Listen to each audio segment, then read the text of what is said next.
and then I have a chance to keep creating as I work on it.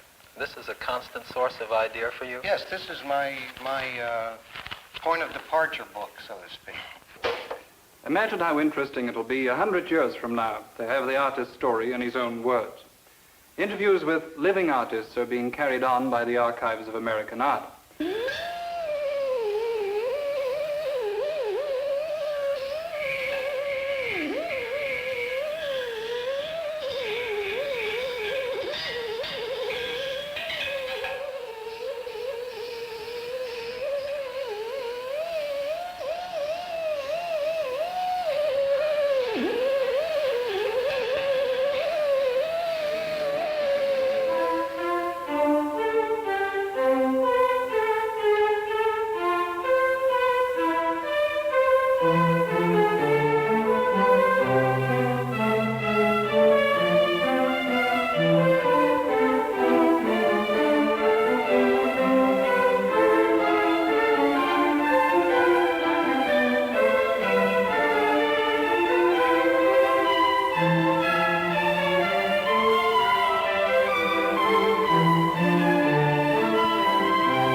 I'm Dr. Harlan Phillips.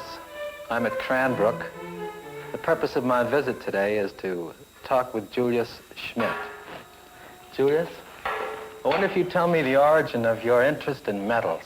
Well, I've always had a fascination for metal. It probably goes back to very early days when, as a child, I worked with machine parts and things that my brothers gave me. Could you tell me the process that you go through in order to construct a column of this kind? Well, this is a process that involves working in the negative and also working in section. I don't see the finished piece until it's all poured. And I'm eliminating all of the steps that traditionally a sculptor would have to go through to get a piece from his plastiline model to its finished bronze. By making my mold, I have control, complete creative control of my work from the beginning to the final taking off of the little flashing.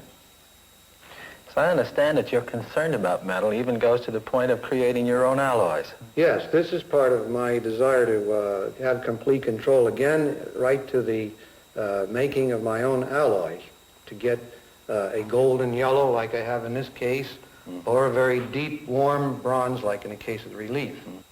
Does an item like this begin on the drawing board? Not really on a drawing board, but in a doodle pad. I have drawings here that go back maybe 5 years. And every piece is not necessarily the end result of a very elaborate sketch, but rather a composite of maybe 50 or 100 drawings. This is a constant source of idea for you? Yes, this is my point of departure book, so to speak. This is part of a very ambitious plan to collect in one place all the source materials relating to American art from its beginnings to the present day. Why do this? Because as we look back over the history of American art, we find so many gaps in our knowledge, how much valuable information has been lost because there was no organized effort to collect and preserve it. So the archives gathers the letters, sketchbooks, catalogs, clippings, and diaries before they disappear. In the process of collecting this information, we're discovering, perhaps for the first time, how rich the American tradition of art really is. This letter was written over 180 years ago by the first American artist to win international recognition, Benjamin West. A Pennsylvania Quaker, he was born in 1738, only 50 years after the colony of Pennsylvania was founded. West himself celebrated the event in this great historical painting, William Penn's Treaty with the Indians. West grew up in a remote province, far from the art centers of Europe, without teachers or galleries, or the stimulus of great example. He was largely self-taught, yet he quickly surpassed the best painting being done in his own country. In his 20s, West went to Rome to study, then to London, the great art capital of the empire of which America was then a province. At 34, West was the marvel of London, an intimate friend of the king and the founder of a flourishing American school. This picture was painted by one of West's many American students. It shows the early days of the studio, which trained and influenced 2 generations of American artists, including such masters as Copley, Peale, Gilbert Stuart, and John Trumbull. West's great talent made him a court favorite. Yet this Quaker boy from the provinces never forgot his origins or the democratic beliefs taught him by the Society of Friends. He often asked the king to let him paint scenes from the American Revolution. It was an odd friendship. This letter, written in 1783 to a friend in America, shows how West felt. Let me congratulate you and my countrymen in general on the event of the peace and the fortitude they have shown during the unhappy war. Then he expresses his pleasure that this friend, the artist Charles Wilson Peale, was to send to London a portrait of that greatest of all characters, General Washington, because people in Britain would be curious to see the true likeness of that phenomenon among men. West was applying to the right man for a portrait of Washington. Charles Wilson Peale had painted Washington's portrait many times. This picture, made in 1779, shows the father of his country with a glint of humor and humanity, a far cry from the official portraits we know. The painter, Charles Wilson Peale, was himself a man of great versatility, like Jefferson and Franklin, both of whom he knew. Peale was an artist-scientist, painter, inventor, craftsman, naturalist. Step into his museum, our first museum of natural history, which used techniques far ahead of its time.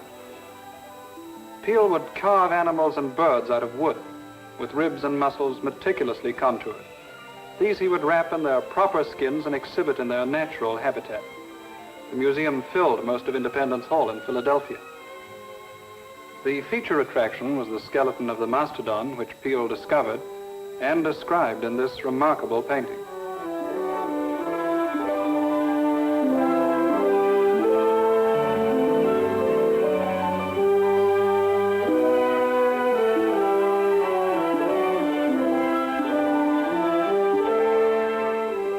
The crude water wheel with its endless chain of buckets lifted away the mud that covered the skeleton.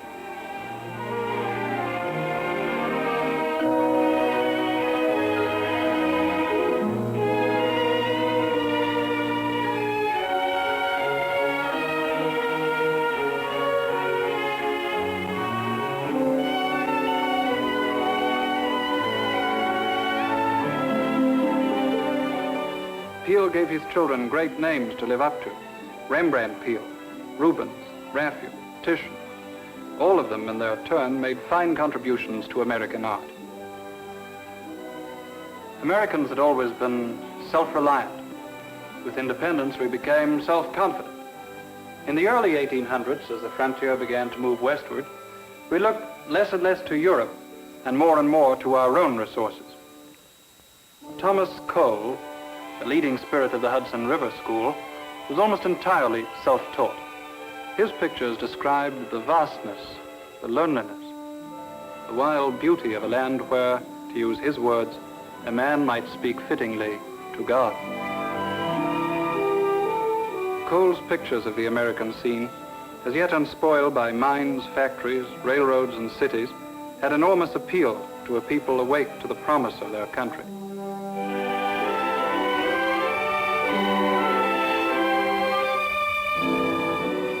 130 years ago, an American in Boston or a European in Paris and London would have been electrified by a glimpse of an American Indian.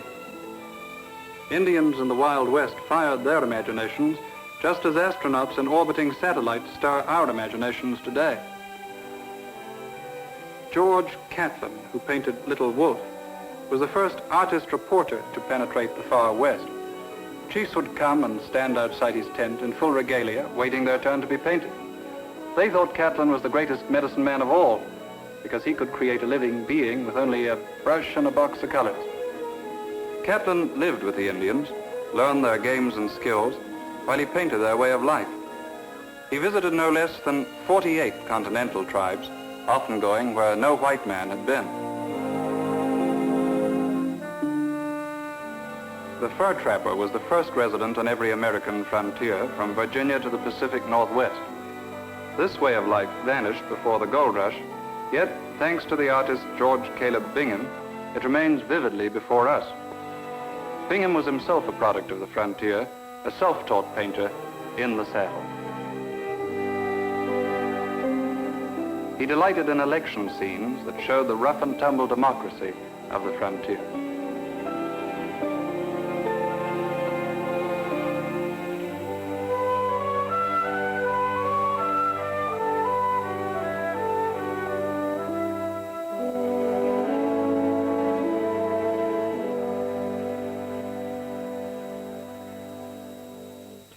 Information about American artists comes to the archives in documents that are loaned or donated.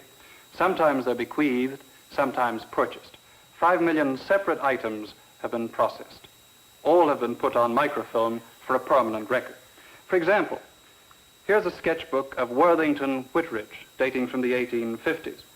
Whitridge is an important landscape artist who deserves to be much better known. We have his autobiography, in which he tells us that he happened to be in Germany in 1851 and visited an artist friend, Emanuel Leutzer, who had just started work on Washington crossing the Delaware. Whitridge tells us that Americans who might pose for the picture were hard to find in Germany, so he himself was pressed into service and posed for the figure of George Washington. The archives is interested in material on sculptors, craftsmen, and in fact, all those who practice the arts. There is a mine of information in papers donated by art dealers, like the Macbeth Gallery of New York, and by art collectors. Right now, the archives is gathering up tons of material that tell the story of the federal art project of the 30s, when so much of art in America was under the auspices of the WPA.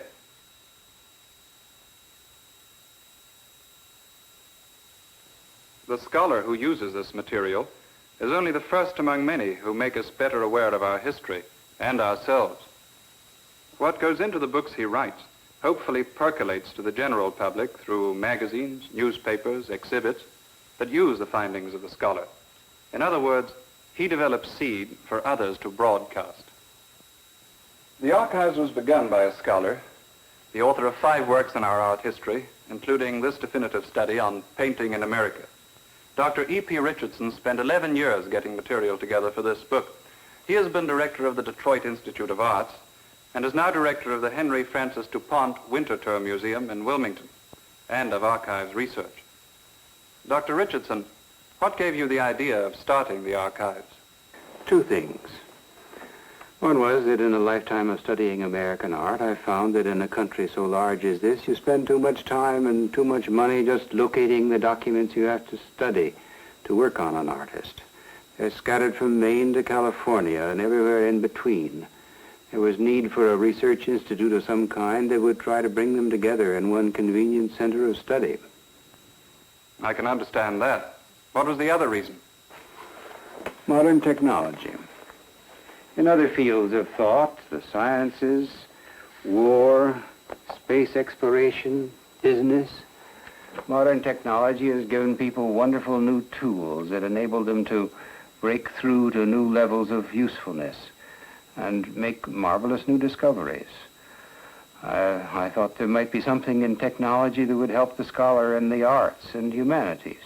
Microfilm, for example, and other forms of photocopying that didn't exist a generation ago. It ought to be possible, it seemed to me, to use these techniques to bring together in one place things that are now scattered in 1,000 places all over the world. How did this work out? For the library that has preserved valuable documents, microfilm gives a duplicate copy in case of loss or damage to the original. For the scholar, it brings together things that he would have to travel thousands of miles to see in the original. We're not in competition with anyone. We merely ask the institution that owns documents, the New York Public Library, for example, or the Philadelphia Museum of Art, let's say, to let us make their material more widely accessible. The archives is doing something that couldn't have been done 40 years ago. It seems to be an idea whose time had to come. That's how it's worked out. Charles Sheeler will be long remembered for his contribution to 20th century art. Sheeler died recently after a prolific lifetime. He wrote very little, and so in time, aspects of his life and thought might well have become mysteries.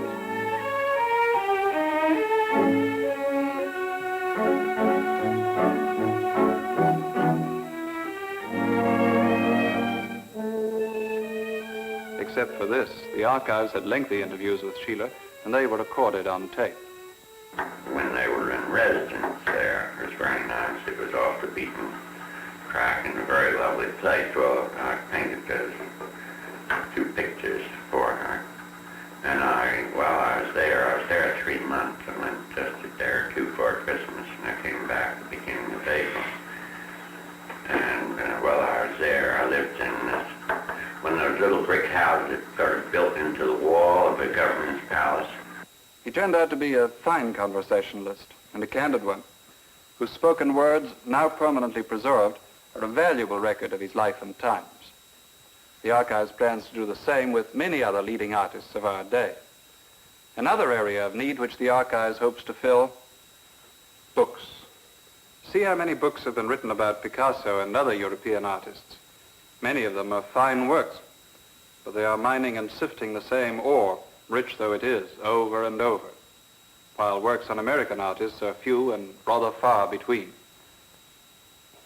We need to stimulate research and writing to provide a few of the books that are missing here, because the information that begins in books ends in the minds of people.